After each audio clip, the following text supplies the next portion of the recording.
Greetings, everyone. I'm Abram Bicksler, the president and CEO of Echo. Thank you for joining today. I really wanted and was hoping to be there in person with you, but due to family situation, I am here, but I'm delighted to be able to share with you virtually through the amazing technology that we have.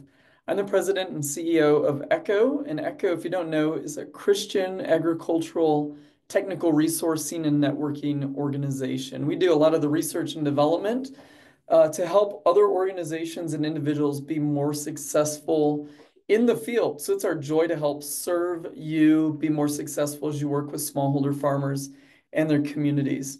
Today, I'm going to share about climate change connectedness and really look at nexus approaches to thinking about climate change towards working together and thinking holistically about systems, especially food and agricultural systems. So here's my outline and objectives of our short time together.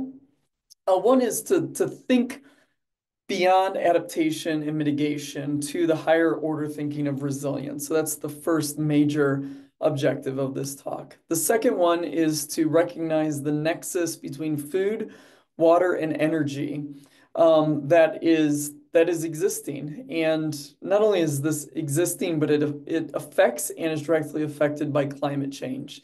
Food, water, and energy compete against each other.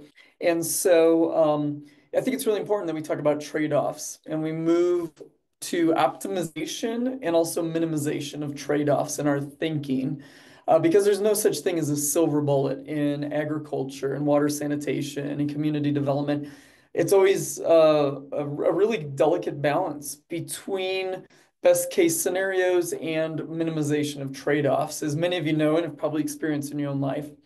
And then lastly, I'm going to share some really practical examples that we've seen throughout our Echo offices that are improving lives and building resilience into farmers and communities' lives. So first off, if you've been to any of my talks before, I always talk about how in the last 150 years, agriculture has really been reductionistic. It's moved really towards if you do X, Y, and Z, if you give plants this many nutrients, water, sunlight, and soil, then you're going to get X amount of yield. But when we step back, what we realize is that we really live within complex adaptive systems. Humans are unpredictable. Our systems are unpredictable. They're becoming increasingly unpredictable due to pressures like climate change and ecosystem degradation and water overdraft. And so really we need to move from a reductionistic silver bullet approach to agriculture into an agro-ecosystem complex and embrace the fact that our food systems are messy, beautiful, and complex. This was a diagram created by Shift N, which really is an accurate representation and diagram of a complex, messy food system. And complex adaptive systems are such when you adjust one part of the system, sometimes there's intended and unintended consequences because everything is in a system of checks and balances and in a system of a dynamic equilibrium. So that's one of the first points is remember when you're dealing with agriculture, you're dealing with a cultural and an ecological reality that exists and influence one another. You throw into this some of the challenges of ecosystem degradation and especially climate change, and all of a sudden your system becomes really complex and it's unpredictable because humans are a part of that system. We also need to think beyond adaptation and mitigation. Yes, these are essential. We need to continue to help communities and individuals adapt to the real effects of climate change. And we need to also think about mitigating climate change. That gets into bigger, broader political issues as well. These are important, but we also need to really look at resilience. Resilience, which is a higher order ecological concept. Resilience comes from the study of ecology. And ecology literally means oikos logos, the study of the house. It looks at the interaction of the non-living and the living components of ecosystems, of biomes, and of our entire world. Humans are a part of that as living components. And agroecosystems, being those ecosystems dealing with the growing and production of food, animal food, timber food, annual perennial crop food. These are the systems in which we are a part as humans. So when we look at resilience, we're really looking at capacity for a socio-ecological system, one, to absorb stresses and maintain function in the face of climate-induced stresses, and two, the ability to adapt, reorganize, and evolve into more desirable configurations that improve the sustainability of this system. And this happens after the ecological form of resistance. Resistance is the ability to stand up to a stressor. Resilience is the ability to respond and evolve in the face of a stressor. So resilience is really an ecological or agroecological definition. The thing I love about this socio-ecological system, too often we think of food systems as just being the production of food. But when you have people, you have culture, you have language, you have cuisine and culinary distinctions that are a part of a food system as well. And people have economic, political, social needs that also affect the system. So don't forget that. I think that's so important. And it's easy, especially if you're coming from a scientific or a natural science background, to forget that. One of the things about resilience is that if you're looking for a framework to help think about sustainable food systems, FAO put out a wonderful framework called the 10 Elements of Agroecology. Resilience is one of those elements. And what's interesting about resilience is not only it's a fundamental element of healthy ecological systems, it's also an emergent property. As a food system becomes more sustainable, as it becomes more efficient, as it recycles nutrients better, as humans co-create and synergize processes in a food system, resilience is one of the emergent properties. I could talk more about that later in another talk, but for now, just know that resilience emerges from healthy systems that are both cultural and ecological. And it includes the socioeconomic justice and fairness components as well. You can't have a resilient system without fairness and justice being a part of that system. Resilience is a higher level concept than adaptation or mitigation alone. I really think in terms of agroecology. It's the design and management of sustainable food systems based on ecological principles and concepts. Adaptation and mitigation are essential and are needed both to really move towards resilience. And like I said, it emerges as a property of sustainable systems. If you look at healthy ecosystems, I'm an agroecologist and an environmental scientist by training. When you look at healthy ecosystems, by default, they're resilient. It's been baked into their DNA to be resilient. Not only do they resist stresses, but they are resilient after stress occurs. And so our food systems need to have resilience baked into them as well. Here are the different dimensions of sustainable food systems. One are the social, cultural dimensions, the health and nutrition dimension, the production, environmental, and resilience dimension, the economic dimension, and the governance dimension. All these are essential and all have starting points and need adaptation and mitigation. And that's what these bottom arrows are here, is that we need to bake more adaptation and mitigation for climate change as well as just in general into all the dimensions of our food systems. What happens when we do that, when we think broadly in terms of interconnectedness, we get more resilience. Remember, resilience is the output and it is an emergent property of healthy systems. In our case, healthy food and agricultural systems, which include the social, the economic, the environmental, the governance, the health and nutrition side of those systems. Here's the 10 elements of agroecology if you're looking for a starting point for thinking about food systems and all the different components, circling the emergent property of resilience. The other emergent property in green over here is efficiency. So as components of a food system work together more and more, you get more efficiency. You also get more resilience out of it. What is a nexus approach? A nexus approach looks at the interaction of different components, and we don't see this any more clearly than in the nexus of energy, water, and food. These can synergize each other, they also compete with one another and produce trade-offs that we need to be aware of. So water and energy often compete with each other. They often can synergize each other as well.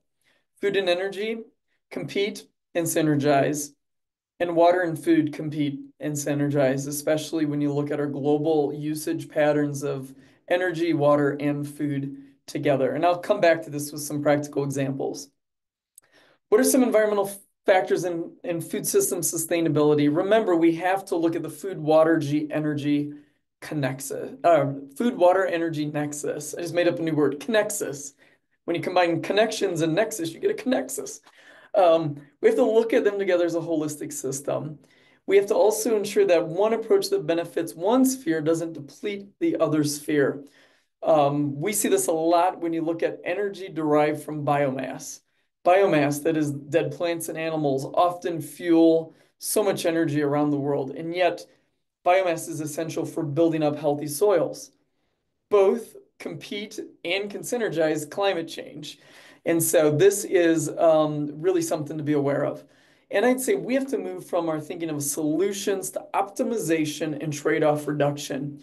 Again, life's too complex, systems are too messy that we don't have any silver bullets. Oftentimes, solutions have unintended consequences.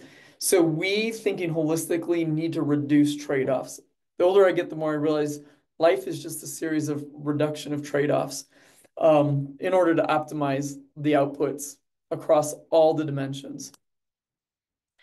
What are some practical examples of this nexus synergy thinking? One is the One Health approach. If you've never heard this, if you're working in human health, nutrition, food and agriculture, the World Health Organization and FAO, the Food and Agriculture Organization, have a One Health approach. It's an integrative, unifying approach to try to balance and optimize people, animal, and environmental health together. Check it out if you haven't been there before.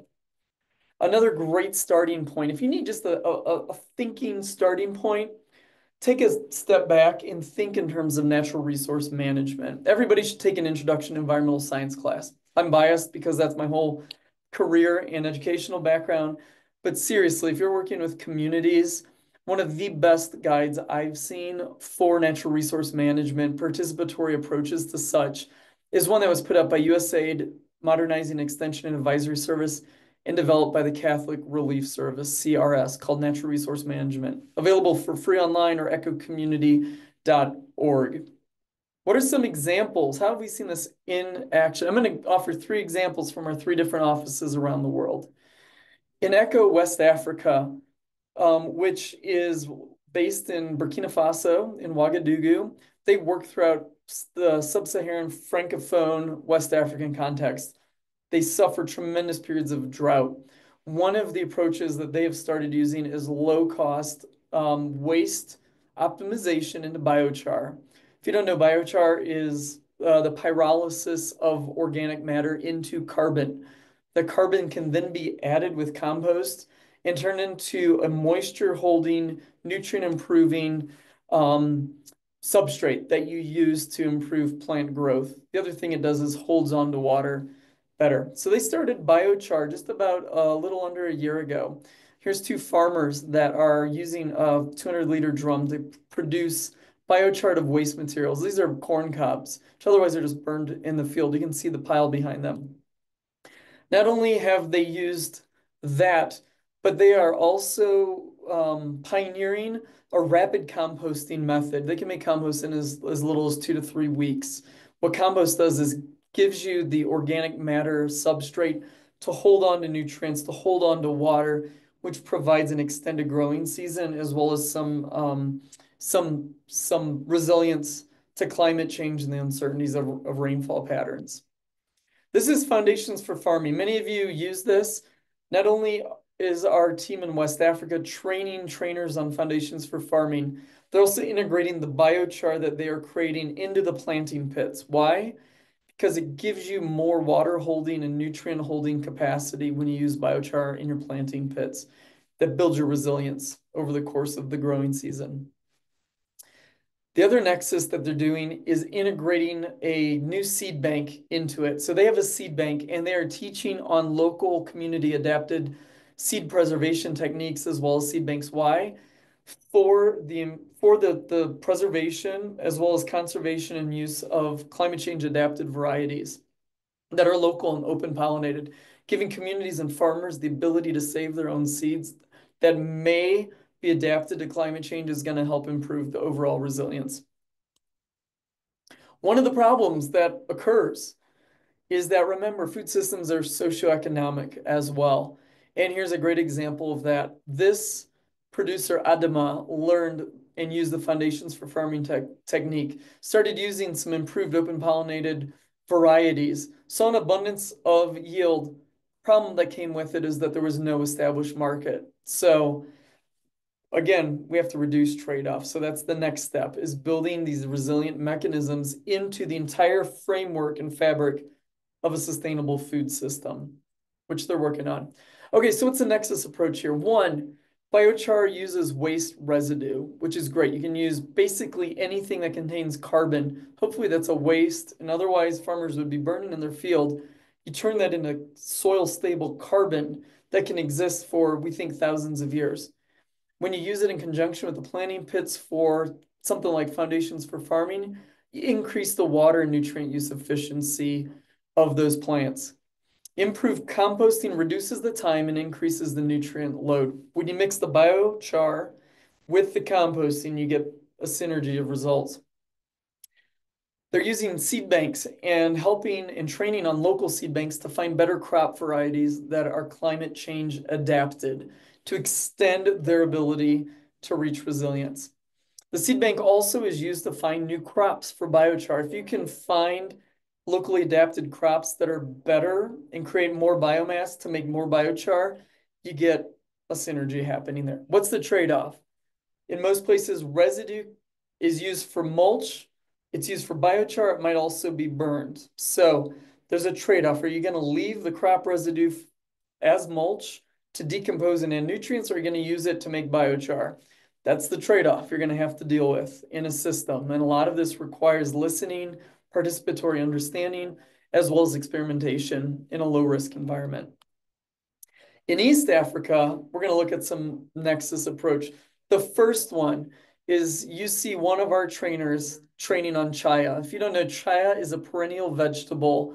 It has an incredible amount of nutrients. It is asexually propagated. It doesn't routinely set flowers or seed. It is cooked in a way similar to cassava leaves. So it has high cyanide content and needs to be boiled. But in cultures where cassava leaves are routinely eaten, it's an easy one to introduce into your cooking, in your culinary regime. It has very few pest or disease problems. This is a picture. One of our trainers is teaching local schoolgirls how to utilize perennial vegetables for improved nutrition in East Africa. Here's another one. This is one of our trainers partnered with the local health care institutes all throughout Tanzania to introduce perennial vegetables into the diets of those family members as well as patients receiving care in the healthcare system. Why? Because many of the patients that come in are undernourished, and it's hard to fight disease. It's hard to undergo surgeries if you're undernourished. Perennial leafy vegetables, especially those that are African perennial vegetables, add a dimension of resilience and sustainability and a nutritional component into diets. This is one of our trainers passing out both moringa seeds as well as chaya cuttings to these Maasai in order to help improve nutritional outcomes, but also perennial leafy vegetables, because they're perennial, they last for years on end, help to reduce soil erosion, improve overall soil health, as well as the biomass in the root systems is a resilience mechanism and a mitigation mechanism against climate change. Here are several of the ladies and babies. In the last 3 months, our team has trained over 500 women and babies in conjunction with the Tanzanian local health authorities how to integrate perennial vegetables into their diets, how to cook those vegetables, and use those perennials as soil stabilization approaches. Here is the integration of other vegetables into the system, as well as preservation of existing forests. Why is this important? Um, Deforestation is one of the driving causes of livelihoods lost in East Africa, as well as massive erosion and really difficult situations that speed up climate change, and also are resulting from it. So one of the other approaches that our East Africa office utilizes is they have an entire seed bank and nursery of local forest species for East Africa. They are helping communities reforest their land, and incorporate agroforest perennial vegetables into it as well. So you get the reforestation, the timber crops, the locally adapted forest crops, as well as perennial vegetables for improved nutrition and health, all helping to hold soil carbon in place, prevent erosion, and improve watersheds, which leads to the water nexus also. If that wasn't enough, in conjunction with the reforestation and the perennial vegetables for improved nutrition approach, we have a strong appropriate technology arm at this office. So they have rolled out what we call a Lilo stove, Lilo, and basically using locally available mud and binder like rice hull or even other organic matter. You can create a stove using LILO templates. And that's what you see there. Notice the L, the I, here's another L, an I, and an O. And what this does is produces um, a rocket stove. We know rocket stoves not only burn more efficiently, they reduce the amount of fuel wood needed, thereby reducing deforestation and also um, reducing the amount of smoke that's inhaled, mainly by women and children. So when you synergize these things together, you have many, many knock-on effects.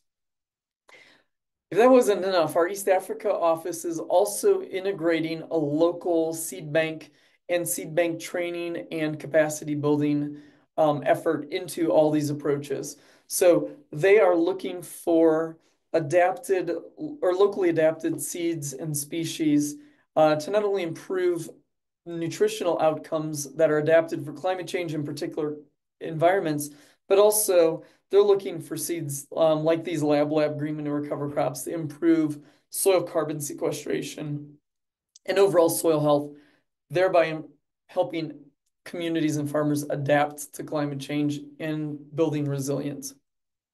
So what's the nexus approach here?